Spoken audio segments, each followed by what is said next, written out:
Have you ever looked up at birds sitting calmly on power lines and wondered, why don't they get electrocuted?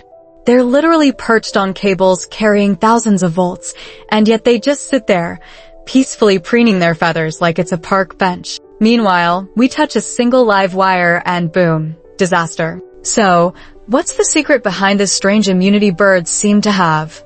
Today, we're diving into the curious world of electricity to uncover the real reason birds survive what would instantly fry a human being. First, let's break down what electricity actually needs in order to do damage. Electricity always flows along a path, specifically the path of least resistance, and it's always looking for a way to return to the ground. For an electric shock to occur, there needs to be a complete circuit.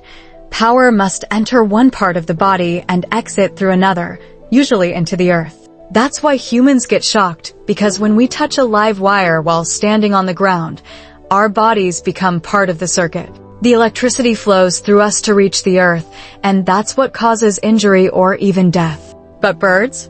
They're playing by a different set of rules. When a bird lands on a single power line, both of its feet are on the same wire, and that's key. There's no voltage difference between one foot and the other. Because electricity flows from high voltage to low voltage, and the bird is not touching anything else with a different voltage, like the ground or another wire, the current has no reason to pass through the bird's body. It's like standing on a garden hose that's not turned on, nothing happens, because the flow isn't directed through you. To understand this better, think of electricity like water flowing through a pipe. If you're not giving the water a new place to go like a drain, it just keeps moving through the pipe. The bird isn't offering electricity a new path, so it keeps flowing along the wire undisturbed. But if that same bird were to stretch its wing and touch another wire with a different voltage, or anything connected to the ground, then it would get electrocuted. In fact, that's exactly what happens to squirrels,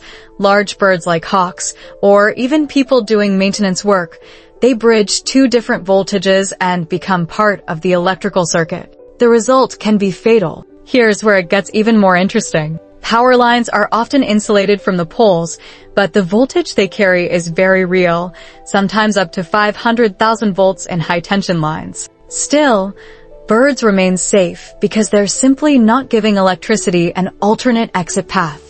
That's why electricians working on live lines wear thick rubber gloves and boots and often stand on special insulated platforms. They're copying what the bird is doing, making sure there's no path for current to travel through their bodies. But this doesn't mean birds are invincible. Storms, wet feathers, or just bad luck can put them in dangerous situations. And it's not just animals, humans too have fallen victim when working around power lines without proper protection. So the next time you see a bird perched on a wire, remember, it's not magic, it's physics. The bird survives because it's not completing a circuit. It's just sitting on one single point in a massive flow of energy, completely untouched. Nature always finds fascinating ways to coexist with the rules of science, and this is just one incredible example. Curious minds like yours make these everyday mysteries worth exploring. So, if you enjoyed unraveling this little science secret, make sure to hit that like button and subscribe for more weirdly wonderful explanations.